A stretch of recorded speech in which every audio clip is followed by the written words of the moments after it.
क्या आपने कभी किसी प्लेन के बारे में सुना है जो आसमान से बिना किसी निशान के गायब हो गया हो? ये किसी फिल्म का सीन नहीं है, ये असल में हुआ था। आज मैं मलेशिया एयरलाइंस की फ्लाइट MH370 के रहस्य के बारे में बात कर रहा हूं, जो एविएशन की सबसे बड़ी अनसुलझी गुमशुदगियों में से एक है। 8 मार्च 2014 को मलेशिया एयरलाइंस की फ्लाइट MH370 कुआलालंपुर से बीजिंग के लिए उड़ी। उसमें 239 लोग सवार थे।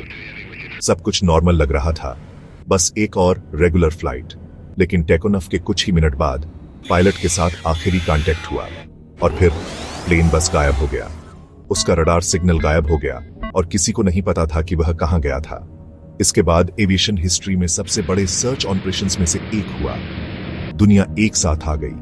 लापता जेट के किसी भी निशान के लिए समुद्र के बड़े हिस्सों को खंगाल रही थी। इंटरनेशनल ऑर्गेनाइजेशंस ने मदद की, लेकिन 3 साल तक कुछ भी नहीं मिला। कोई क्लू नहीं, कोई डेब्रिस नहीं। क्या यह एक दुखद एक्सीडेंट था या कुछ और बुरा, एक साजिश? एक्सपर्ट्स के पास थ्योरीज थी। कुछ का मानना था कि प्लेन गलती से ट्रैकिंग सिस्टम से फिसल गया। दूसरों को आतंकवाद का शक था, यह सोचकर कि शायद यह एक जानबूझकर किया गया काम था।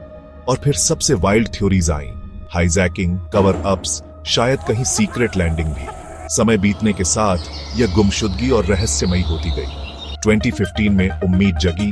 प्लेन का एक टुकड़ा एक फ्लैपेरॉन अफ्रीका के पास एक आइलैंड पर बहकर आया मिला।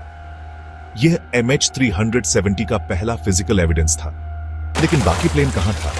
और उसमें सवार 239 लोगों का क्या? क्या यह एक एक्सीडेंट था या किसी ने प्लेन को हमेशा के लिए गायब करने की कोशिश की थी? आज तक कोई क्लियर जवाब नहीं है। MH370 एविएशन हिस्ट्री की सबसे हैरान करने वाली घटनाओं में से एक बनी हुई है। यह एक ऐसा रहस्य है जिसने दुनिया को चौंका दिया है और परिवारों को जवाब ढूंढने के लिए छोड़ दिया है।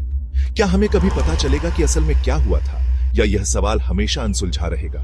अभी के लिए MH370 एक पहेली है, एक ऐसी पहेली जिसे आसमान अभी भी अपने पास रखता है।